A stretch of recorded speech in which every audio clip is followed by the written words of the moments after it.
এই তো গিন্নি, বলছিলাম কি আমার পাটা একটু টিপে দেবে গো, পাটা না বড্ড ব্যথা করছে। আহ মরণ! এখন আমি বেরোবো আর এখন ওনার পা টিপে দাও, পা ব্যথা করছে। সরো তো, আমার এখন বহুত কাজ আছে, পারবো না আমি পা টিপে দিতে। কি বা কাজ আছে? সেই তো পাড়ার বউদের সাথে লোকে নিন্দামন্দ করবে। তুমি কি বোঝো গো এইসবের? সবসময় শুধু উল্টোপাল্টা কথা বলো। এগুলোকে নিন্দামন্দ বলে না, এগুলোকে বলে গ্রামের খোঁজ খবর রাখা। খোঁজ খবর তো রাখো না, আমাকেও রাখতে দাও না। এই কথা বলে চম্পা সেখান থেকে চলে যায়। পথে যেতে যেতে তার সাথে রাস্তায় মালতীর দেখা হয়। কিরে চম্পা, আজ এত দেরি করলি যে? সে কখন থেকে অপেক্ষা করছিলাম তোর জন্য আমি। আর বলো না গদি, আমার বরটাকে নিয়ে না আর পারিই না। যেই বেরোতে যাবো সেই নাকি ওনার পায়ে ব্যথা, পা টিপে দিতে হবে। আচ্ছা ঠিক আছে, ছাড় এসব। চল আমাদের বসার জায়গাটাই যাই, অনেক কথা আছে তোর সাথে।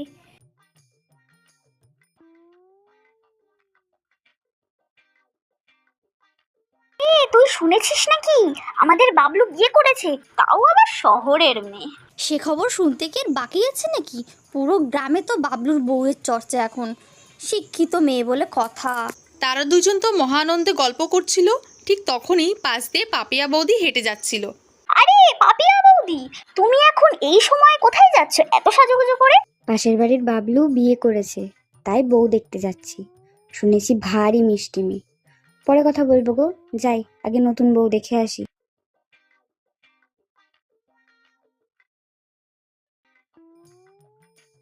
মিষ্টি মেয়ে না ছাই, ওই রকম কত দেখলাম। এর থেকে আমার পছন্দ করা মেয়েকে বিয়ে করতো, কতই না ভালো হতো। বাবলুটারও না শহর থেকে শিক্ষিত মেয়ে আনতে হলো কেন? আমাদের মুন্নিটাকে বিয়ে করতো। মুন্নি থাকলে আমাদের কতই না ভালো হতো।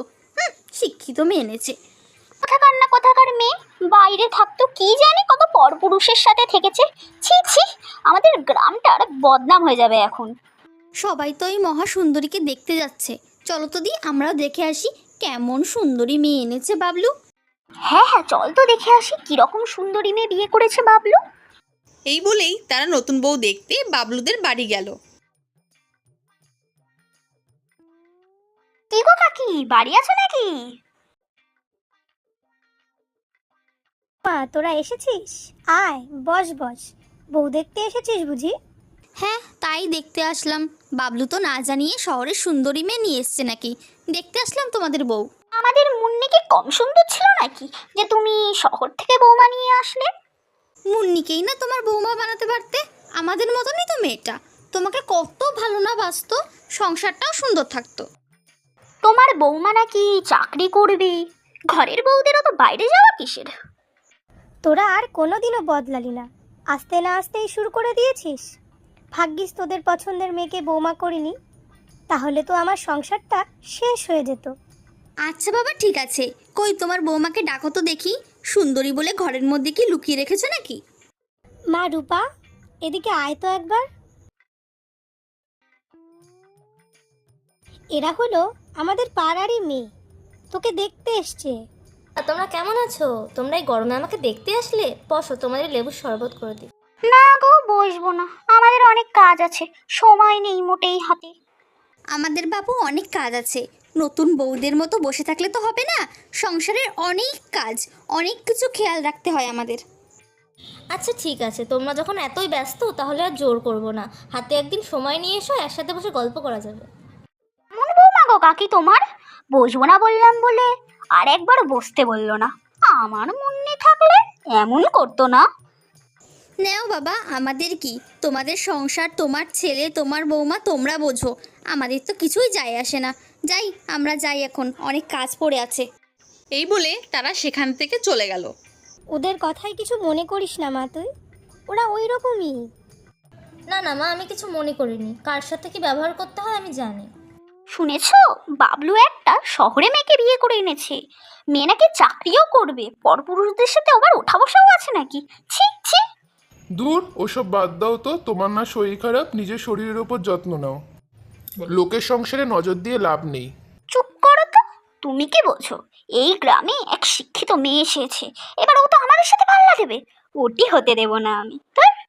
রূপা, ও রূপা, কি হয়েছেটা কি? সারা বাড়ি মাথা তুলছো কেন? তোমাকে আমি সেই কখন থেকে খুঁজে বেড়াচ্ছি, আর তুমি এখানে বাগানে ঝাড় দিচ্ছ। হ্যাঁ, হ্যাঁ গো, বাগানটাতে অনেক পাতা পড়েছিল তো, তাই একটু পরিষ্কার করছিলাম। তা যাই হোক, বলো তুমি কেন ডাকছিলে? আমাদের বিয়ের পর তো তোমাকে নিয়ে তেমন কোথাও যাইনি, তাই চলো আজ তোমাকে নিয়ে ভালো কোথাও একটা ঘুরে আসি। সত্যি? আমার অনেক দিন ধরে খুব ঘুরতে যেতে ইচ্ছা করছিল, অনেক দিন কোথাও যাইনি তো। তাহলে তুমি গুছিয়ে নাও, একটু পরে আমরা একসাথে বেরোবো। হ্যাঁ হ্যাঁ, আমি এক্ষুনি যাচ্ছি। আজ তোমার পছন্দের লাল শাড়িটাই পরবো। তারপর তারা দুজন একসাথে সাজুগুজু করে বেরোলো। রাস্তায় তারা কথা বলতে বলতেই যাচ্ছিল। তখনই হুট করে বাবলুর মনে পড়লো যে এই যা, আমি মনে হয় আমার মোবাইলটা বাড়িতেই রেখে এসেছি। তুমি কি যে করো না। যাও যাও, জলদি যাও, মোবাইলটা নিয়ে আসো, আমি এখানে দাঁড়িয়ে আছি। বাবলু সেখান থেকে চলে গেলে উল্টো দিক থেকে ছোট্টু দৌড়াতে দৌড়াতে এসে রূপার সাথে ধাক্কা খায়। আরে ছোটু, এত তাড়াহুড়ো করে কোথায় যাচ্ছিস? নতুন কাকিমণি, আমার মা না মাথা ঘুরে পড়ে গেছে, তাই আমি ওঝা ডাকতে যাচ্ছি। পাড়ার কাকিমারা আমাকে ওঝা ডেকে নিয়ে যেতে বলল। ডাক্তার না ডেকে ওঝা রাখতে বললো কেন? চল তো, আমাকে নিয়ে চল তোর মার কাছে। তাড়াহুড়ো করে তারা দুজন ছোট্টুর মার কাছে যায়। অসুস্থ রোগীকে ডাক্তারের কাছে না নিয়ে গিয়ে তোমরা ওঝা রাখছো? এতে রোগীর ক্ষতি হতে পারে, তোমরা কি জানো না? এনার কিছু হলে কিন্তু আমি পুলিশে নালিশ জানাবো তোমাদের নাম। তখন রূপা তাকে অ্যাম্বুলেন্সে করে তাড়াহুড়ো করে হসপিটালে নিয়ে যায়।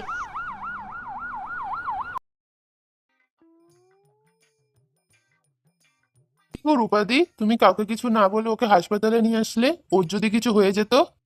তুমি তো বড্ড পাজি মেয়ে, আমাদের ওপর থেকে টেক্কা দাও আর ওপর থেকে পুলিশের হুমকি দাও আমাকে। আমরা যা করি ভালোর জন্যই করি। এতদিন আমাদের ওঝাই দেখেছে, কোনো ডাক্তার দেখেনি। আপনারা কাকে কি বলছেন? হ্যাঁ, আজ এই ম্যাডাম না থাকলে রোগীকে বাঁচানো সম্ভব হতো না।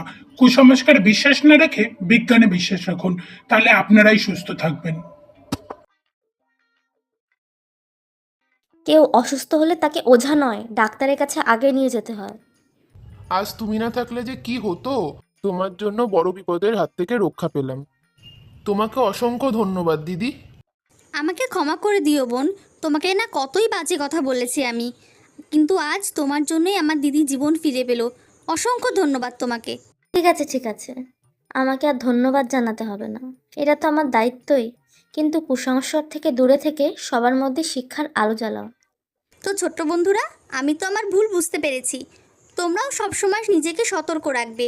শরীর খারাপ হলে ডাক্তার দেখাবে, ওঝাকে নয়।